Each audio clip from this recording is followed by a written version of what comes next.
Hey everybody, it's tafony here once again. Hope you're doing well. Today we are rambling about the Making Sound Machines covered by Cable's Stolperbeats. It is a drum sequencer that's focused on tripping, shaking, pushing, and shuffling your beats into a way that's unique. And they basically said it's inspired by 90s hip-hop, but we're going to talk about how aggressive that can get in other ways too. But more important than all that, it sounds like this.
Okay, Stolperbeats. So before we get started, I need to give a huge shout out, a huge thank you to Scrobotasaurus for lending me this one. Hopefully I said that right. I can do it without y'all. Thank you so much for answering my questions and fielding all of the stuff, lending me all the gear. I couldn't do it without y'all. I really appreciate you. So that being said, I've only spent about an hour with the Stolperbeats and really enjoyed the time with it so far, but hopefully today we can explore it in a little bit more depth together. But again, I'm just scratching the surface as always. Now, with that being said, I'm moving into the old desk here today because I think unique sequencers, especially like the Stolperbeats and then usually the Metron in this case, are fun to fill with, I don't know, unique sequencers and get your hands on them, get close as possible to them to, you know, explore them with some more depth and try and perform with it and have some fun with it. That being said, I understand there's a lot of issues with external clocking of the Stolperbeats, and in this case, I'm going to be using Stolperbeats as the external clock. My understanding is that it can tap fine through the sync input, but the reset is kind of wonky, and I don't know if that's just like a software error because of the nature of how the shuffle is always interesting and unique, but whatever the reason, I understand it has issues on that front. So if you are interested in one of these, do look into that. It might cause some problems for you that probably won't be seen in this case here today. So let's run through it. What is the patch doing? I will say on this one there is envelope 1 and 2 out. I believe this is freely assignable to any of the inputs, but in this case I think these two envelope outputs are just going to the first and second outputs, which is totally fine. Gives you some modulation, some envelope from them. I'll say on the, you probably can't see these because my snake is covering them all up, but the tracks aren't labeled as 1 through 6. They are labeled as kick, snare, hi-hat, perk 1 and 2. It's very, I don't know, drum machine-esque to me, which is totally fine. You also get a subdivision out and another one, I believe. No, a sync output, so we have a clock output on the last one. Or subdivision. My weird thing with the subdivision, at least when I've been trying it so far, is it doesn't like subdivide that far for some reason. Like even I hit play, you see the subdivisions going crazy. I don't know like what PPQ that is, but if I turn it down, it just goes to like half or none. So if I turn it up, it doesn't divide it more. It just like can't I just divide this up and down? I don't know what the reason for that is. Maybe it's configured in a different way, but I just figured I'd point that out. Now, there is the envelope out. We talked about MIDI in and out. I'm also not going to use today. I do everything in analog in my setup because I don't know any better. MIDI I/O, if that's something that you're interested in, it's on board. Now, there is CV in of everything here, and I will say, like, this is just my lack of knowledge or laziness or whatever. Everything in your rack has to be CV modulatable, even what I would expect to be the CV source, which seems kind of bizarre to me, but whatever.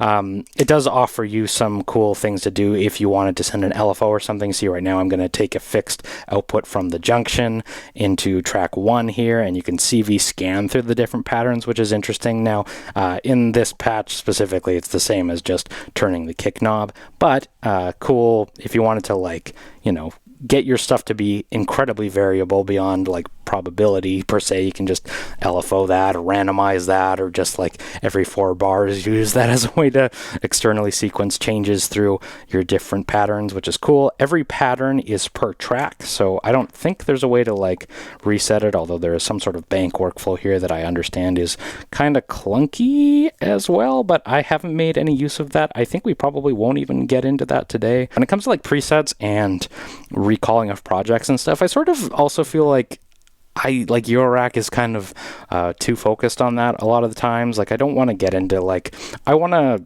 play this like an instrument. Like, you don't pick up a guitar and have it recall your settings. You know what I mean? You play it from memory. And I know like sometimes you want to save your projects for bringing it to a show. Obviously, there's a balance you got to strike there. But for me, I think I'm not interested in learning the banks, at least not for this video demo here. So if I could say real quick, you can scan through the CV banks there as well, but I won't be doing that today either, probably. So on that note, if we hit play, bring that in here.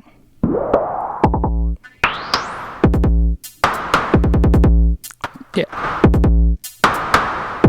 You'll see I used a stackable on the... Sorry, I need to set some levels. You'll see I used a stackable on the first track. That's because there's a little sidechain envelope that you get with the Ghost, but otherwise, first kick and up to the 6th track are all going into the LXR, so we can do some basically just, you know, preset surfing, because I think that will hopefully make this video a little less grating on your ears if you're going to listen for a while. And these presets also sound amazing, so they knew what they were doing. Now, in the case as well, just really quickly, I have a full synth voice here. I don't think there's any way to do quantized pitch out of this thing anyway, so I probably won't get into that, but we'll see where we go. Maybe we can use the clock output to trigger it or something, which you'll probably see has been patched up, but we'll see if we get into that. So on that note, the basic layout, the basic workflow of Stolperbeats is you control the tempo with a knob here. You can see the screens often. There's 3 of them screens. These LED arrays actually can like write out 3-row digits here, which is great. It's not a great screen, but you know what? Screens are great, so I appreciate it. Hopefully that made any semblance of sense. But I can scroll through the tempos here, so I'll just bring it down to 110, I think that was, 105. This acts as the play button, which I always think is funny, that transport controls are often neglected in Eurorack. For some reason, this seems to double trigger a lot, though, so maybe we don't want transport controls that we can't rely on. But anyway, that is the tempo. Now, per track, you turn these knobs to go through your different patterns, and this is per track. So I don't know if you change the whole bank, it will change all of them at once. No, it won't. It won't wait for the next bar to switch over like a, I don't know, Hermod would or something, which is totally fine. I think the fun of the Stolperbeats is to hit play, come through here, and check out the different patterns that are loaded into the device. Now, you can edit these patterns in at least 2 ways. At least the one I'm aware of is either holding down the track. If you long press it, you should go into it. And then I can scan through here using the encoder, add some triggers or remove them by touching them, tapping them. And then we're going through, hitting them, boom, boom, boom, editing on board, which is great. I also understand you can go into the firmware on board and edit a text file where instead of this display, it'll be 0s and 1s. You can just go on your keyboard and write it out. I don't know if there's any benefit to doing it that way, if I'm being totally honest, but it might give you the opportunity to download them or generate them or something like that from somewhere else. Anyway, I just added some triggers. Let's hit play.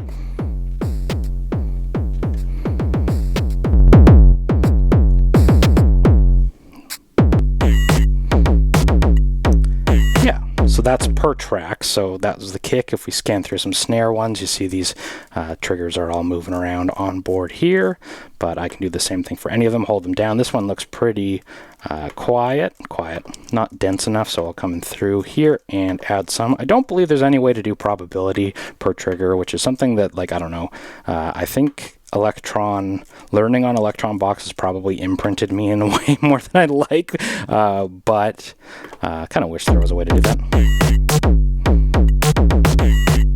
Just gonna scan through some kicks here. here just to keep it interesting. But yeah, same across all of these.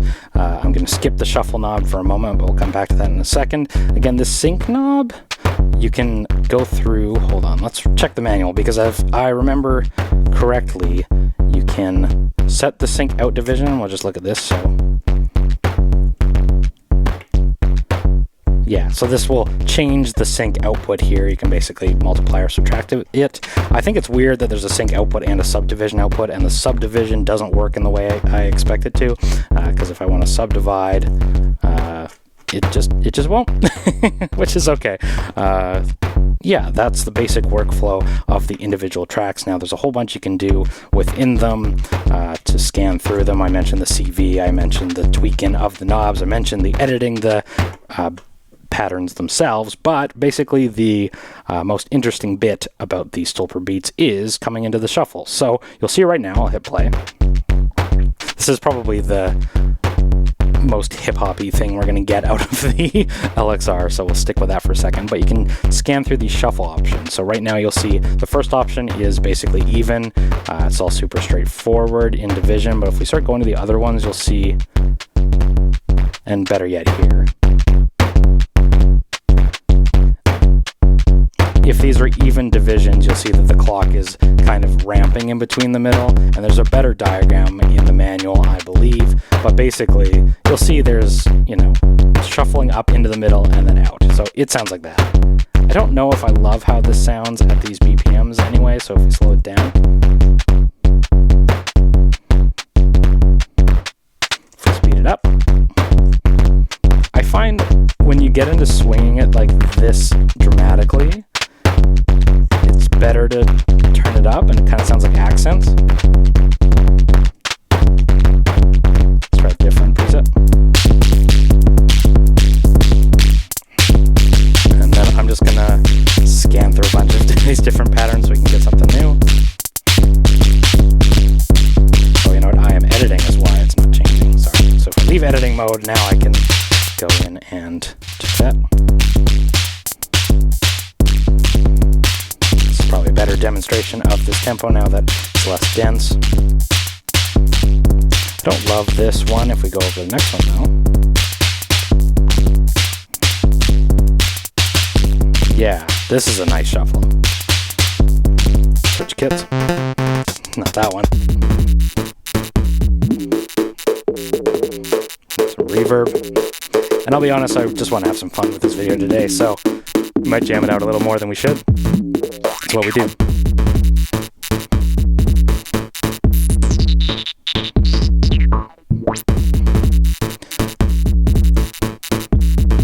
And then I'll go to the next shuffle.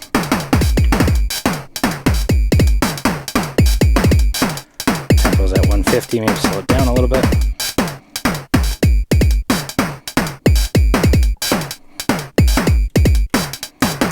And you'll notice there's the kick and the hat get a fully larger screen. Again, it's just an array of dots, but the hi-hats and percussion all share this 4-row thing.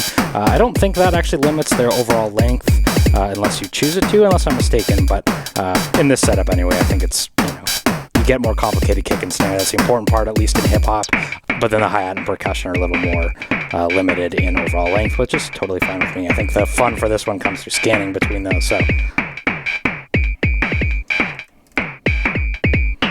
filter it back in. So, and then on a performance note, to mute all of these, you just click the encoders, which is really great. So we'll switch over to another kick, another kit. Here's broke. Filter sweep.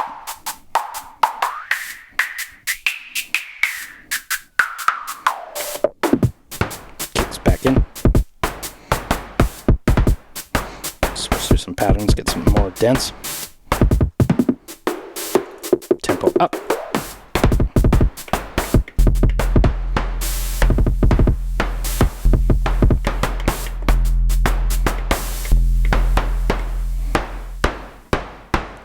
Bring it in now. We got hi-hat coming in.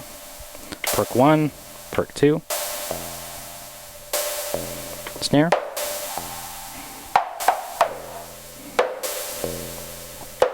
Filter sweep up, reverb out, kick in. Switch over to another preset for fun.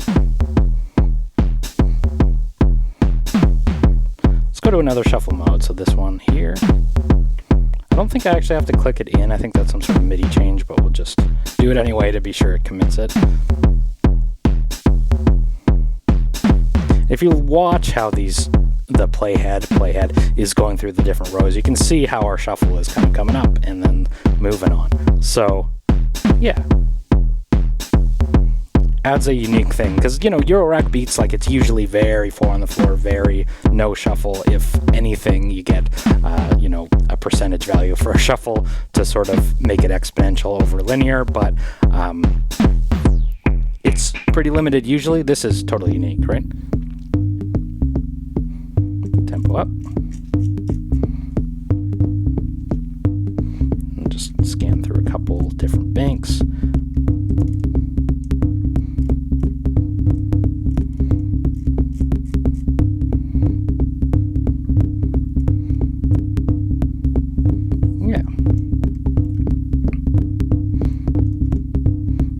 Try and stick to the 4 on the floor, even though it's not as interesting as maybe it could be. I feel like if we start to get too far away from demonstrating what the tempo is doing, what the swing is doing, it's going to be hard to even know, right? If the triggers themselves are swinging. Let's get another preset.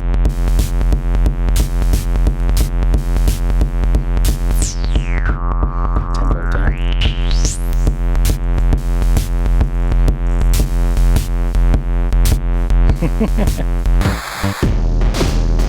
Yeah, that industrial. Now, one thing you can do on here too, which I really appreciate as a performance tool, you can do this linear mode, which kind of makes it monophonic. Like it can only output one at a time, which is really interesting. Because it just allows for like the easiest variation. Let's go into an easier preset. Let's go to the New York, hit linear. So now one going out at a time. And maybe in a less dense, it, you know, rings out a little bit more, but if we make it more dense, we'll unmute the linear mode.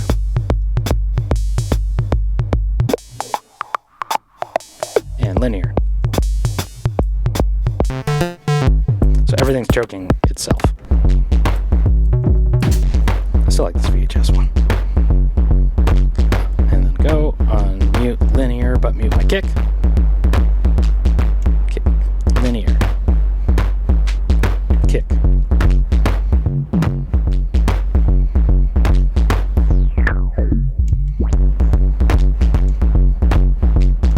Yeah.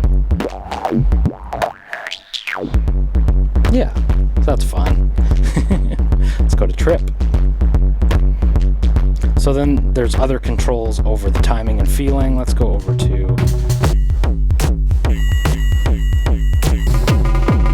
Let's go to this clunk. No, too much.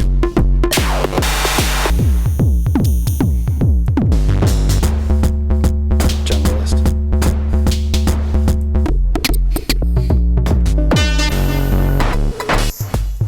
Let's go to the init kick. I feel like when we're getting this busy, it sounds okay, right? We're here to demonstrate the Stolperbeats, not the LXR. So here we go. Now we have a bunch of different controls over the time and feeling. So there's trip, shake, push, and clave buttons to select the timing. It has a profound impact on the shuffle. So trip is an end tuplet, and grooves tripping over themselves. If we turn trip on, let's go into a different shuffle mode to demonstrate there too.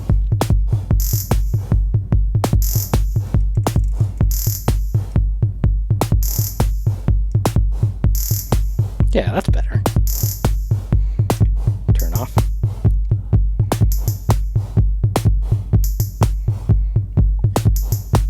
So you can cycle through the feelings. Yeah, and then shake is... okay, I see. So you can cycle, you have to select one of these, and then you select its feelings. So we're gonna go through trip. So trip is end tuplet grooves tripping over themselves. If you go into this white mode, it'll like almost ratchet.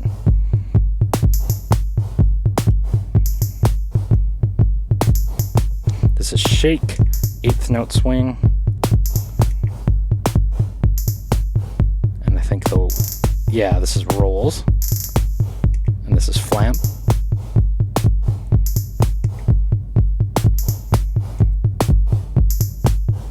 And then this is slop?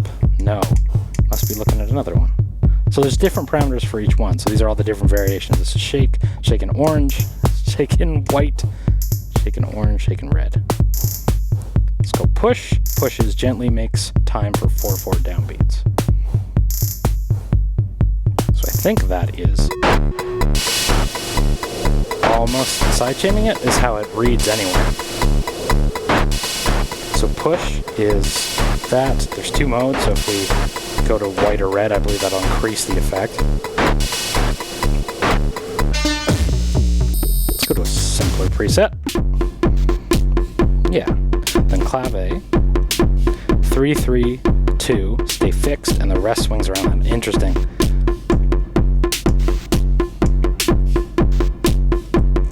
Tempo up.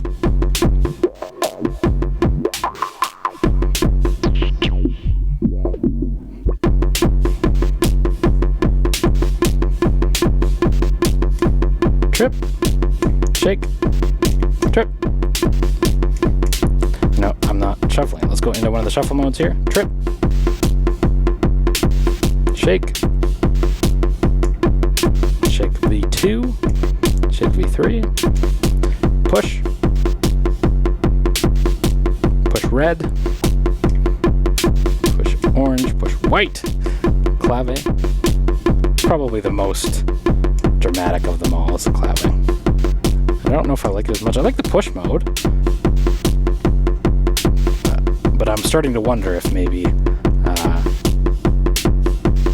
these shuffles aren't so much for me, because that one is explicitly like the one that leaves room for the kicks, right? So let's go to a more crazy kick. See, but that's when you get into good stuff, when it starts like tripping over itself in a nice rhythmic way, not like a messy way. So that's probably on me feeling like it's too swung. If we increase the tempo too, I think that makes it, yeah, let's go to a better preset. Where's the aiming?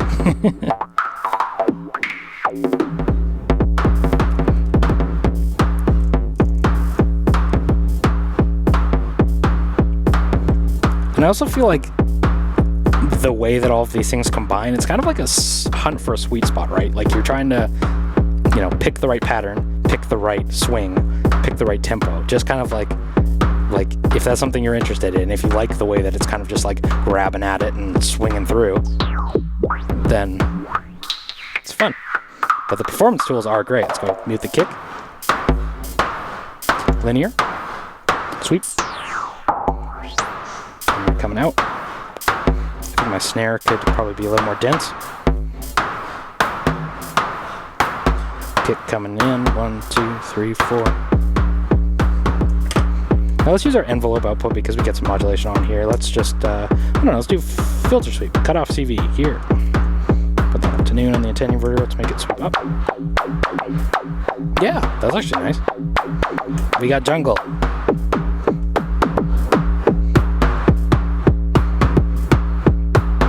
Mute my kick. Increase my tempo a little bit. I'm going to try a different shuffle mode. And 1, 2, 3, 4. Let's transition all, sweep my filter up. I'll switch over preset. I don't know. I remember the clickety being good, but let's go. Bring out my mutes. Alright, I think that's the most basic overview. I didn't go over the external syncing too much. I didn't go over too much chaos on that front, but let's do a little dry wet CV over the reverb. Oh, let's see, I'm liking this though. Yeah. Bring in my kick now. Nope, that was my kick. Oops. Snare coming in. Linear coming in. It's kind of hard to know whether you're muted or not, right?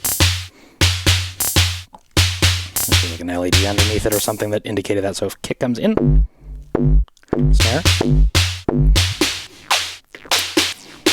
Thankfully that modulation stays on even when the track's muted, because I can still get my,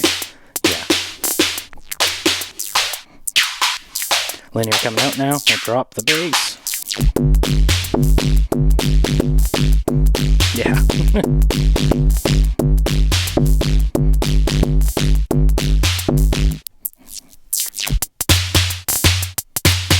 Different shuffles. Bring in my kick. Yeah, that's actually really nice. Oh, I'm having fun now. Clave. Give me that was ratchets. Linear, and we'll switch over to kick coming out. Little wasp. Oh, we like some jungle feel, right? That's what I love. Go up to one. It is a little hard to read. I think that 160. No, 190. I have no idea. Tempo's coming in. Filter up. Kick. Yeah. Yeah.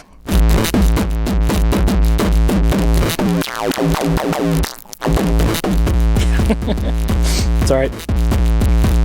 Having too much fun. Kick's coming in. Oh, that feels really changing. Shuffle change mode too. Let's go to shake. Actually, I like the push.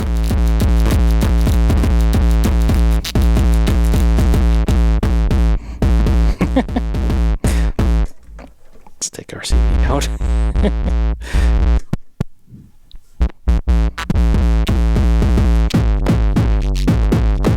There's a Rotterdam preset on here.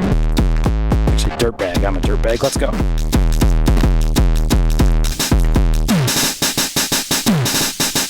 Linear. Bring in my kick. On a 1, 2, 3, 4.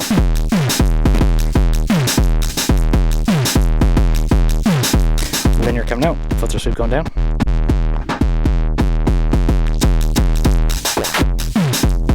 Yeah, linear. Snares out. Yeah. Switch up some patterns at random. Scan through them.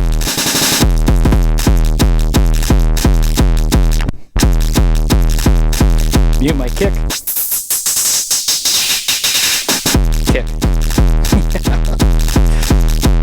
You know what? I think there's something going on here in a good way.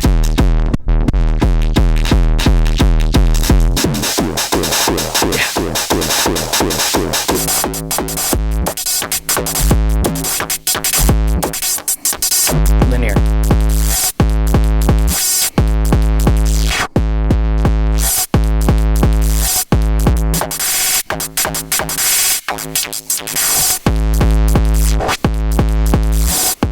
Linear coming out. I'm going to mute the kick.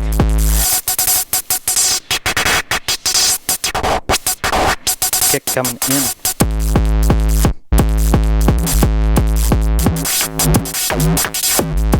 Yeah.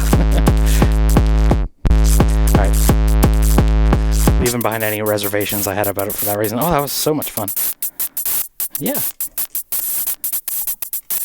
Alright, on tafony. We're going to do a little more jamming to play us out, but yeah, I don't know. I think if you go at it with a fun attitude about accepting its quirkiness and its limitations, you probably have more fun with it than expecting it to be the be-all, end-all sequencer, which apparently it is not for external sequencing reasons, and I'm having a great time. So let's continue having a great time. I'm tafony. Thank you so much for watching. Take care. Like, comment, subscribe, do all that crap that YouTube's always on my case, but not promoting to you, and I'll see you in the next video.